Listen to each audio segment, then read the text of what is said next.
ജ്യോതിഷ ഹസ്തരേഖ സംബന്ധമായ ഈ എളിയ വീഡിയോയിലേക്ക് എല്ലാവർക്കും സ്വാഗതം. ഇന്ന് പറയാൻ പോകുന്നത് ₹1 നാണയത്തോടൊപ്പം ഞാൻ ഈ പറയുന്ന ഒരു കാര്യം കൂടെ ഭഗവാൻ കൃഷ്ണനല്ലെ വിഷ്ണുവിനെ സമർപ്പിച്ചാൽ അതോടുകൂടി നിങ്ങളുടെ എല്ലാ കഷ്ടകാലങ്ങളും ഭഗവാൻ മാറ്റിത്തരും. അത് എങ്ങനെ സമർപ്പിക്കണം, ഏത് ദിവസം സമർപ്പിക്കണം എന്നെല്ലാം ഞാൻ പറഞ്ഞുതരാം. അത് ശരിയായിട്ട് ചെയ്താൽ ജീവിതത്തിൽ ഭഗവാൻ എല്ലാം തരും, ഒരു സംശയവും വേണ്ട. നിങ്ങളുടെ സകല കഷ്ടപ്പാടുകളും അതോടെ തീരാൻ തുടങ്ങും. നിങ്ങളുടെ കഷ്ടപ്പാടുകളെല്ലാം ഭഗവാൻ മാറ്റിത്തരും, എല്ലാവിധ ദുരിതങ്ങളും മാറ്റിത്തരും. പുതിയൊരു ജീവിതം നിങ്ങൾക്കുണ്ടാകും, ഒരു സംശയവും വേണ്ട. ഇത് വിശദമായിട്ട് നിങ്ങൾ കാണണം, മുഴുവൻ മനസ്സിലാക്കിയിട്ട് ചെയ്യുക. അതോടൊപ്പം ഈ പേഴ്സിൽ പൈസ വയ്ക്കുന്ന ഒരു കാര്യം കൂടെ പറയുന്നുണ്ട്. അതൊക്കെ നിരവധി ആളുകൾക്ക് ഗുണമുണ്ടായ കാര്യമാണ്. അപ്പോൾ അത് മനസ്സിലാക്കി ചെയ്യുകയാണെങ്കിൽ, ശരിയായിട്ട് ചെയ്താൽ സാമ്പത്തികം യഥേഷ്ടം വരാൻ വേണ്ടി ഉപകരിക്കും. അപ്പോൾ ഇത് മുഴുവൻ കാര്യങ്ങളും ശരിയായിട്ട് മനസ്സിലാക്കി ചെയ്യാൻ ശ്രമിക്കുക. എല്ലാം മനസ്സിൽ നിന്നല്ല, ഹൃദയത്തിൽ നിന്നാണ് പറഞ്ഞു തരുന്നത്. എല്ലാവരെയും ഈശ്വരൻ അനുഗ്രഹിക്കട്ടെ. അതിനു മുമ്പ് ഒരു കാര്യം പറഞ്ഞിട്ട് വീഡിയോയിലേക്ക് വരാം. നേരിട്ട് കൺസൾട്ടിങ് ഇല്ല, വാട്സപ്പ് വഴി മാത്രമേ ഉള്ളൂ. വാട്സപ്പിലെ വർക്കുകളാണെങ്കിലും സമയത്തിന് കൊടുക്കാൻ പറ്റുന്നില്ല, അതുകൊണ്ട് ആണ് നേരിട്ട് വർക്ക് എടുക്കാത്തത്.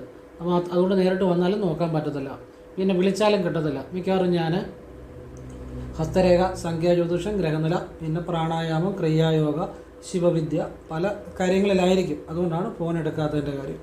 അപ്പോൾ അത് സാഹചര്യം പറഞ്ഞതേ ഉള്ളൂ. നിങ്ങൾക്ക് ചെയ്യാൻ താല്പര്യമുണ്ടെങ്കിൽ വാട്സപ്പിൽ ഇടുക, ഫ്രീ ആകുമ്പോൾ റിപ്ലൈ തരും.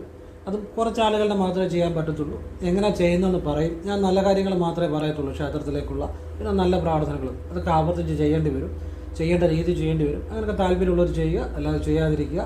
അതൊക്കെ അവനവൻ്റെ ഇഷ്ടം. ഞാൻ സാഹചര്യം പറഞ്ഞതേ ഉള്ളൂ. ഓരോ വീഡിയോയിലും പറയുന്നതിൻ്റെ കാര്യം, പുതിയതായിട്ട് വീഡിയോ കാണുന്ന ഒരുപാട് ആളുകൾ കാണും, അതുകൊണ്ട് ആണ് ഇത് പറയുന്നത്. അപ്പോൾ അങ്ങനെ മനസ്സിലാക്കുക. എല്ലാവരും എൻ്റെ മുന്നിൽ എനിക്ക് ഒരുപോലെ തന്നെയാണ്. എല്ലാവരോടുള്ള സ്നേഹവും എല്ലാവരോടുള്ള ബഹുമാന്യതയും എല്ലാം എനിക്ക് ഒരുപോലെയാണ്. അപ്പോൾ ഞാൻ ഞാൻ വീഡിയോ കാണുന്നു, ചെയ്യുന്നു, ഒക്കെ എല്ലാവർക്കും നല്ല മാറ്റം ഉണ്ടാകണം എന്നൊരു പ്രാർത്ഥനയിലെ ശിവപാദത്തിൽ തന്നെ സ്മരിച്ചുകൊണ്ടാണ് ഞാൻ പറഞ്ഞു തരുന്നത്. വേറൊൻ്റെ മനസ്സിലൊന്നുമില്ല. ഇതുപോലെ ഇനി ഒരാൾ ഇതുപോലുള്ള കാര്യങ്ങൾ നിങ്ങൾക്ക് ഒരിക്കലും പറഞ്ഞു തരുത്തും. അതുകൊണ്ട് നിങ്ങൾക്ക് കിട്ടുന്ന അറിവുകൾ സൂക്ഷിച്ചു വെക്കുക. ഒരു ബുക്കുണ്ട്, അതിൽ എഴുതി വെക്കുക. അത് നിങ്ങളുടെ വീട്ടിൽ തന്നെ സൂക്ഷിക്കുക. അത് ആ കുടുംബത്തിന് തന്നെ ഒരു മുതൽക്കൂട്ടായിരിക്കും. ഒരിക്കലും ഇതുപോലുള്ള കാര്യങ്ങൾ, അത് ഞാൻ പറയുന്നതിൻ്റെ ആ കാര്യം, എനിക്ക് ആ ശിവഭഗവാന്റെ സ്വപ്നദർശനം ഉണ്ടായി. ഭഗവാൻ ചില കാര്യങ്ങൾ, ഞാൻ പറയുന്ന ഓരോ കാര്യവും എൻ്റെ അറിവോ എൻ്റെ കഴിവോ അല്ല. എനിക്ക് പലപ്പോഴും ഭഗവാനിൽ നിന്ന് ജ്ഞാനം കിട്ടാറുണ്ട്. ഭഗവാൻ ചില കാര്യം കാണിച്ചു തരാറുണ്ട്. അതാണ് ഞാൻ പറയുന്നത്. അതുകൊണ്ടാണ് പറഞ്ഞത്, ഇതൊന്നും നഷ്ടപ്പെടുത്തരുത്.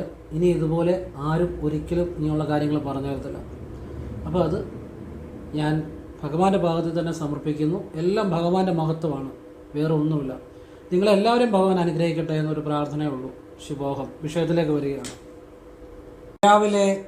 വ്യാഴാഴ്ച രാവിലെയാണ് ഇത് ചെയ്യുന്നത്. അടുത്തുള്ള കൃഷ്ണൻ്റെ അല്ലെങ്കിൽ വിഷ്ണുവിൻ്റെ ക്ഷേത്രത്തിൽ പോവുക.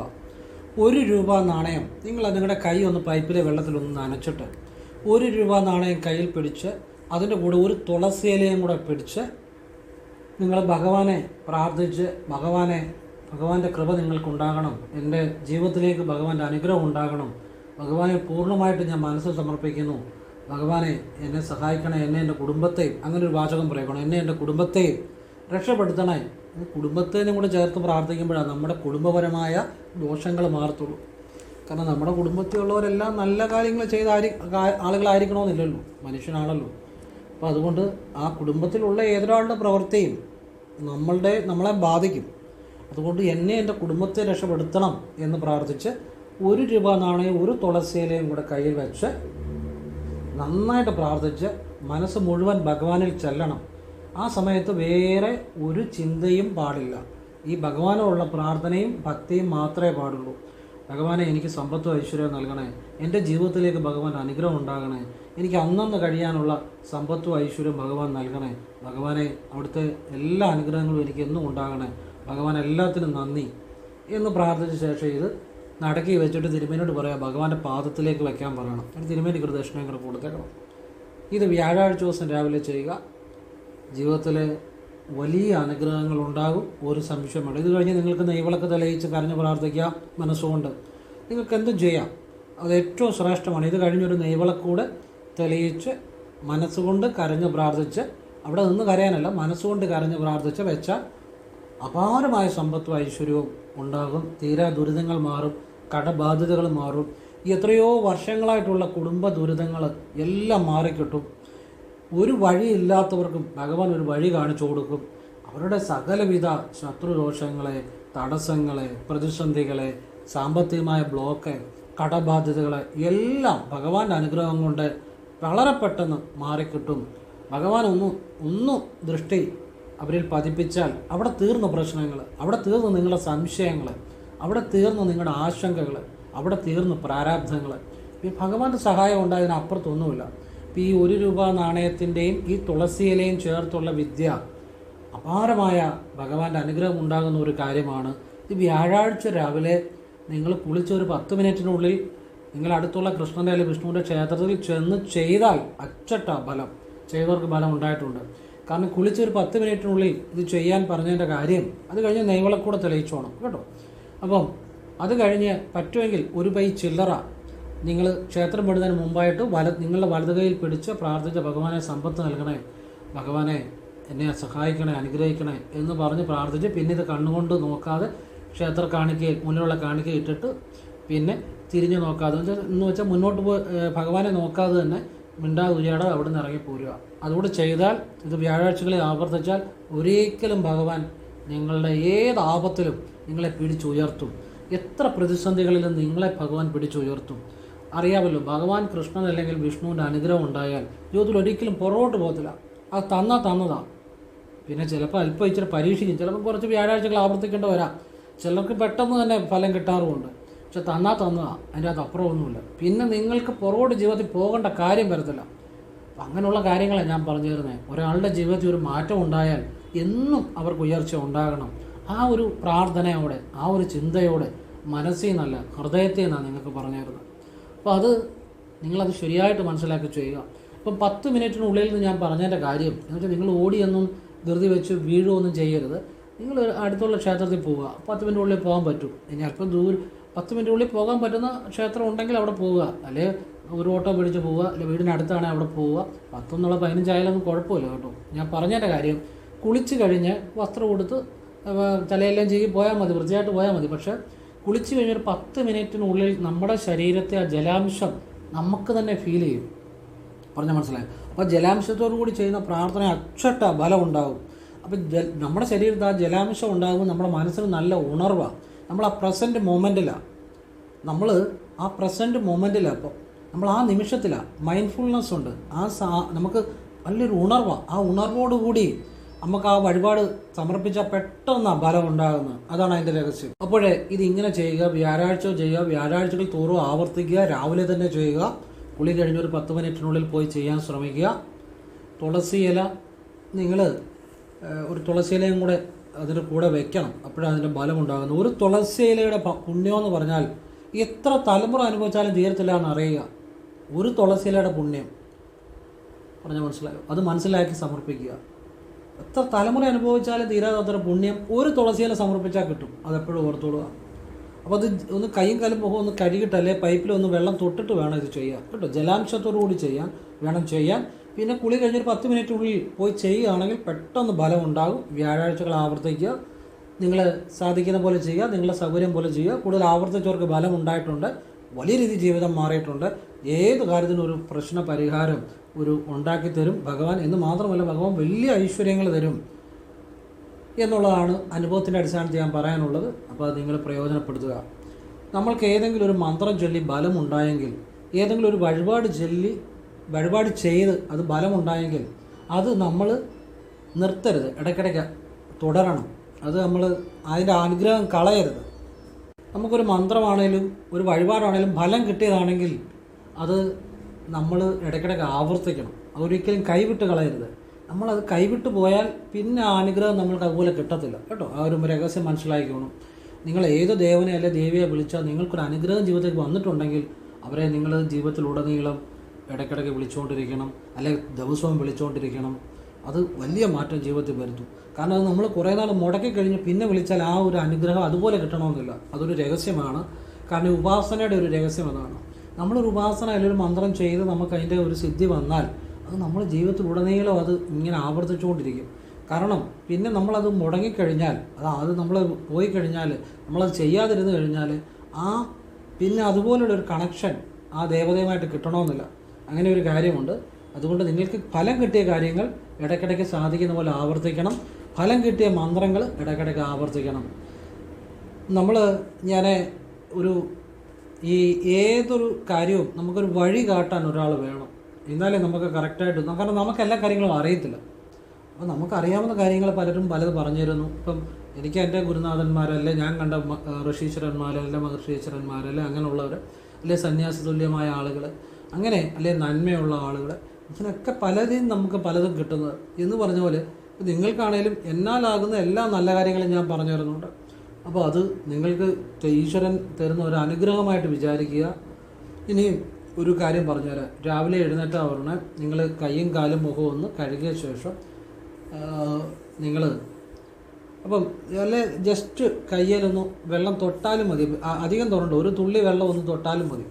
തൊട്ട ശേഷം നിങ്ങൾ ഇടത് കൈയിൽ, നിങ്ങളുടെ 10 രൂപയാണ് 10 രൂപ, ഇടത് കയ്യിൽ എത്രയാണെന്ന് വെച്ചാൽ നിങ്ങളുടെ കയ്യിലുള്ള ഒരു ധനം കയ്യിൽ പിടിച്ച് ഓം ശ്രീം ഹ്രീം ശ്രീം ക്ലീം അല്പം നീട്ടണം, ശ്രീ സിദ്ധലക്ഷ്മി എന്ന് കിഴക്കോട്ട് നോക്കി 3 തവണ ജപിച്ച് നിങ്ങളിത് പേഴ്സിൽ വെക്കുക. ഇത് ദിവസവും ചെയ്തു പോന്നാൽ, ഒരു ദിവസം 2 ദിവസം അല്ല, ദിവസവും ചെയ്തു പോന്നാൽ സാമ്പത്തികം വരും, ഒരു സംശയം വേണ്ട.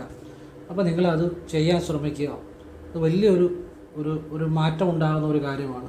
അതുകൊണ്ട് ഞാൻ പറഞ്ഞു തന്നതാണ്. കാരണം അത് ചെയ്തവർക്കൊക്കെ അതിൻ്റെ ഗുണങ്ങൾ ഉണ്ടായിട്ടുണ്ട്. അപ്പോൾ അത് നിങ്ങൾ ചെയ്താൽ സാമ്പത്തികത്തിന് വന്നുകൊണ്ടേയിരിക്കും. അതുപോലെ നിങ്ങൾ സാമ്പത്തികമായ ഏതൊരു കാര്യം ചെയ്യുമ്പോഴും അതൊരു ഈശ്വര സ്മരണയോടുകൂടി ചെയ്യുക.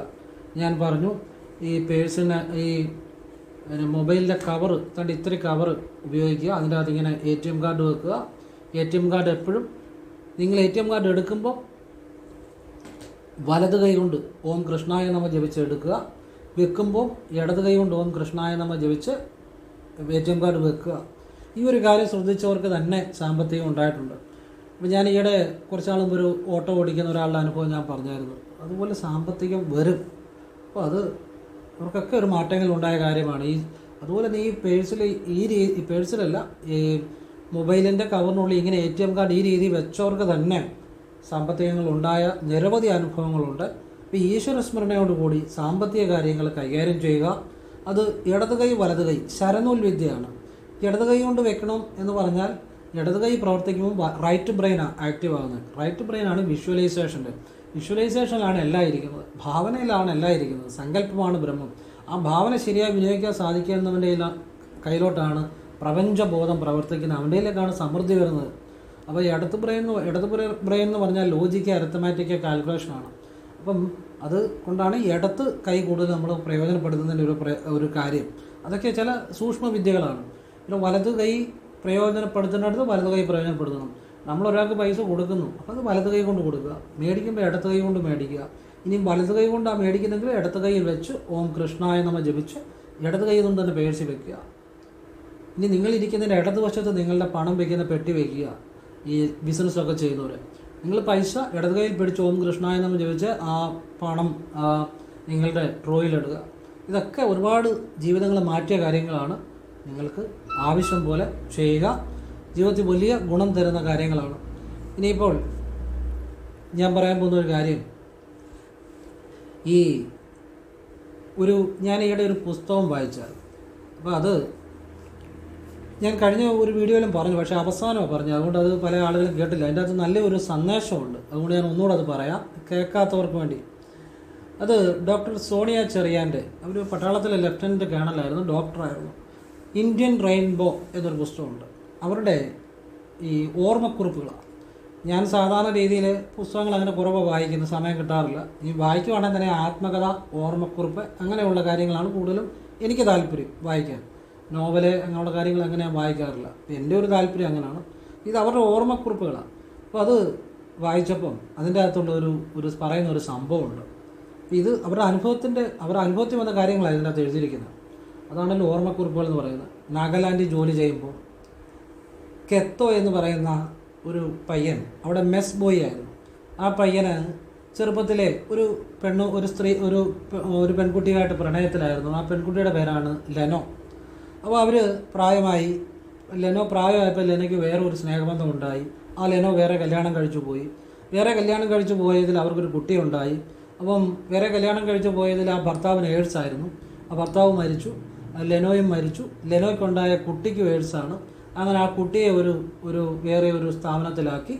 അപ്പോൾ ഈ കുട്ടിയെ ഈ കെത്തോ എപ്പോഴും കാണാൻ പോകുമ്പം ഈ കുട്ടിയുടെ ഓരോ കാര്യങ്ങളൊക്കെ കൊണ്ട് കൊടുക്കും. അപ്പോൾ ഈ കുട്ടി ധരിച്ചിരിക്കുന്നത് കെത്തോയാണ് ഈ കുട്ടിയുടെ അച്ഛനെന്നാണ്. അപ്പോൾ ഈ കെത്തോ ഒരിക്കലും തിരുത്താനും പോയിട്ടില്ല. അയാൾക്ക് വേണം തിരുത്താം, കാരണം അയാൾക്ക് സ്വാർത്ഥതയില്ല, അതുകൊണ്ട് അയാളെ തിരുത്തിയില്ല. ആ കുട്ടിക്ക് അങ്ങനെ സന്തോഷം കിട്ടട്ടെ എന്ന ചിന്തയിലാകാം. അങ്ങനെ ഒരു ദിവസം കാറിൽ പോകുമ്പം ഈ കെത്തോയോട് ചോദിക്കുന്നു, കെത്തോ കല്യാണം കഴിക്കുന്നതിനെക്കുറിച്ച് ചോദിക്കുമ്പം കെത്തോ പറയുന്നു, കെത്തോ കല്യാണം കഴിക്കുന്നില്ല. ഈ ലെനോ വേറെ കല്യാണം കഴിച്ച് അതിലുണ്ടായ കുട്ടി, ലെനോയും ആ ഭർത്താവും എയ്ഡ്സ് വന്ന് മരിച്ചു. ആ കുട്ടിക്കും എയ്ഡ്സ് ഉണ്ട്. അപ്പോൾ ആ കുട്ടിക്ക് വേണ്ടി ലെനോ ജീവിതം മാറ്റി വെച്ചിരിക്കുകയാണ് എന്ന് ആ കുട്ടിക്ക് വേണ്ടി കെത്തോ ജീവിതം മാറ്റി വെച്ചിരിക്കുകയാണ് എന്ന് പറയുന്നു. അപ്പം ജീവിതത്തിൻ്റെ ഒരു വലിയൊരു ഒരു ഒരു ഒരു ഒരു ഒരു സന്ദേശമാണ് അവിടെ കിട്ടുന്നത്. കാരണം ഈ കെത്തോയ്ക്ക് വേണമെങ്കിൽ സ്വന്തം സ്വാർത്ഥത അല്ലെ സ്വന്തം ജീവിതം തേടിപ്പോകാം, അല്ലെ സ്വാർത്ഥത എന്ന് പറയാൻ പറ്റില്ല, അയാളുടെ ജീവിതം തേടിപ്പോകാം. ഈ കുട്ടിയെ കണ്ടില്ലെന്ന് നടിക്കാം. കാരണം ചെറുപ്പത്തിൽ ലെനോയുമായിട്ട് സ്നേഹമായിരുന്നു. ആ ലെനോ പ്രായമാകുമ്പോൾ വേറൊരാളെ കല്യാണം കഴിച്ചു പോയി അവരിലുണ്ടായ കുട്ടിയാണ്. ലെനോയും ഭർത്താവും എയ്ഡ്സ് വന്ന് മരിച്ചു. പിന്നെ ഈ കുട്ടി മാത്രം അവശേഷിക്കുന്നു. അയാൾക്ക് ഈ കുട്ടിയെ നോക്കാതെ കെത്തോയുടെ വഴി നോക്കി പോകാം. പക്ഷേ അയാളുടെ ജീവിതം ഈ കുട്ടിക്ക് വേണ്ടി മാറ്റി വെച്ചിരിക്കുകയാണ്. അതൊരു വലിയ കാര്യമാണ്. അപ്പോൾ അത് ഈ നമ്മളാണെങ്കിലും നമ്മൾ ഒരുപാട് വളർന്നു കഴിയുമ്പോൾ നമ്മുടെ ചുറ്റുമുള്ളവർ നമുക്ക് ചെറുതായിട്ട് തോന്നും. അത് നമ്മളുടെ മനസ്സിൻ്റെ ഒരു കുറവാണ്, അല്ലാതെ വേറൊന്നുമല്ല. അപ്പോൾ അങ്ങനെ ആണ് ലെനോയ്ക്ക് സംഭവിച്ചില്ല. ലെനോ വളർന്നു കഴിയുമ്പോൾ ലെനോയ്ക്ക് കെത്തോയെ ഒരു മോശക്കാരനായിട്ട് തോന്നി, അല്ലെങ്കിൽ കെത്തോയ്ക്ക് കഴിവില്ലാത്ത ഒരാളായിട്ട് തോന്നി. അതുകൊണ്ട് വേറെ ആളെ പ്രേമിച്ചു പോയി. നമ്മൾ വളർന്നു കഴിയുമ്പം ഇപ്പം ശരിക്കും ആ കെത്തോയുടെ നല്ല മനസ്സ് മനസ്സിലാക്കാൻ പറ്റിയില്ല എന്നുള്ളതാണ്. നമുക്ക് പലപ്പോഴും ജീവിതത്തിൽ പറ്റുന്നത് അങ്ങനെയാണ്. നമ്മുടെ ജീവിതത്തിലേക്ക് വന്ന നമ്മുടെ സുഹൃത്തുക്കളായിക്കോട്ടെ, അച്ഛനായിക്കോട്ടെ, അമ്മയായിക്കോട്ടെ, നമ്മളെ സ്നേഹിക്കുന്നവരായിക്കോട്ടെ, നമ്മൾ വലിയ ഒരു നിലയിലെത്തിക്കഴിയുമ്പോൾ നമ്മുടെ ചുറ്റുമുള്ളവർ പലരും ചെറുതാകുന്നതായിട്ട് നമുക്ക് തോന്നും, നമ്മൾ വലുതാകുന്നതായിട്ട്. അവിടെയാണ് ആ ഈശ്വരൻ്റെ ഒരു അനുഗ്രഹം നിങ്ങൾക്കില്ലാതാകുന്നത്. അപ്പോൾ ഈ കെത്തോ ഒരു വലിയ സാമർഥ്യമുള്ള മനുഷ്യനോ കഴകത്തുള്ള മനുഷ്യനോ ഒന്നും അല്ലായിട്ടാണ് എല്ലാവരും കാണുന്നത്. പക്ഷേ അയാളുടെ മനസ്സിലുള്ള നന്മ, ആ ഈശ്വരാധീനം, ആ ഈശ്വരൻ്റെ കയ്യൊപ്പ്, അത് മറ്റുള്ളവർക്കില്ല. അയാളാണ് ശരിക്കും വലിയവൻ. അപ്പം ഞാൻ പറഞ്ഞു വന്നത്, എൻ്റെ മുന്നിൽ ഈ അടുത്ത ദിവസം ഒരാൾ വന്ന് ഇരുന്നു. ഞാൻ അദ്ദേഹത്തിനെ നോക്കിയപ്പോൾ ഞാൻ അദ്ദേഹത്തോട്, അടുത്ത ദിവസമൊന്നുമല്ല ഇന്ന്, ഒരാളെ ഞാൻ നോക്കിയപ്പോൾ അദ്ദേഹത്തിനോട് ഞാൻ പറഞ്ഞു, ഈ മനസ്സിലെ നന്മ കാത്തു സൂക്ഷിക്കണം. കാരണം ഒരു നന്മയുള്ള മനുഷ്യനാണ് എൻ്റെ മുന്നിൽ ഇരിക്കുന്നത് എന്നുള്ള ഇതെനിക്ക് മനസ്സിലായി. ഞാൻ പറഞ്ഞു ഒന്നുള്ളൂ, മനസ്സിലെ നന്മ കാത്തു സൂക്ഷിക്കുക. ജീവിതത്തിൽ പണം ഉണ്ടാക്കുകയോ പ്രശസ്തി ഉണ്ടാക്കുകയോ അധികാരം ഉണ്ടാക്കുകയോ സമ്പത്തുണ്ടാക്കുകയോ ഒന്നുമല്ല ഞാൻ പറഞ്ഞത്. നിങ്ങളുടെ മനസ്സിലെ നന്മ കാത്തു സൂക്ഷിക്കുക. എൻ്റെ മുന്നിലിരുന്ന വ്യക്തിയോട് ഞാൻ പറഞ്ഞു. കാരണം അദ്ദേഹം വളരെ നന്മയുള്ള മനുഷ്യനാണ്. നമ്മുടെ ജീവിതത്തിൽ മുന്നോട്ട് പോകുമ്പോൾ പല സ്വാർത്ഥതയുടെ പുറകെ നടക്കുമ്പോൾ, അല്ലെങ്കിൽ പലതും നേടിയെടുക്കാൻ വേണ്ടി നടക്കുമ്പോൾ നമ്മുടെ മനസ്സിലെ നന്മ നഷ്ടപ്പെടാതിരിക്കാൻ ശ്രമിക്കണം. കാരണം നന്മയാണ് ഈശ്വരൻ, അതാണ് സത്യം. ആ ഒരു നന്മയിൽ നിന്ന് കിട്ടുന്ന ഒരു സന്തോഷം വേറെ ഒരു കാര്യത്തിൽ നിന്ന് കിട്ടത്തുമില്ല. ആ സന്തോഷം ഒരിക്കലും ഇല്ലാതാകത്തുമില്ല. നിങ്ങളിപ്പോൾ ഒരാൾക്ക് ആഹാരം മേടിച്ചു കൊടുക്കുന്നു, അപ്പം കിട്ടുന്ന ഒരു സന്തോഷം വേറെ എന്ത് ജീവിതത്തിൽ നമുക്ക് കിട്ടിയാലും, സ്വർണം കിട്ടിയാലും, മാല കിട്ടിയാലും, അധികാരം കിട്ടിയാലും, ഒരാൾക്കൊരു ആഹാരം മേടിച്ചു കൊടുത്ത് അവരത് കാണുമ്പോൾ, അവരത് കഴിക്കുമ്പോൾ നമുക്കുണ്ടാകുന്ന സന്തോഷം കിട്ടത്തില്ല. അങ്ങനെയുള്ള നന്മകൾ മനസ്സിൽ കാത്തു സൂക്ഷിക്കുക. നമ്മുടെ ജീവിതത്തിൽ ആരാകുന്നത് എന്താകുന്നു എന്നല്ല, നമ്മൾ എങ്ങനെ ജീവിച്ചു എന്നുള്ളതിലാണ് അർത്ഥമുണ്ടാകുന്നത്. അതിലാണ് ആ ഈശ്വരനെ നമ്മൾ അറിയുന്നത്.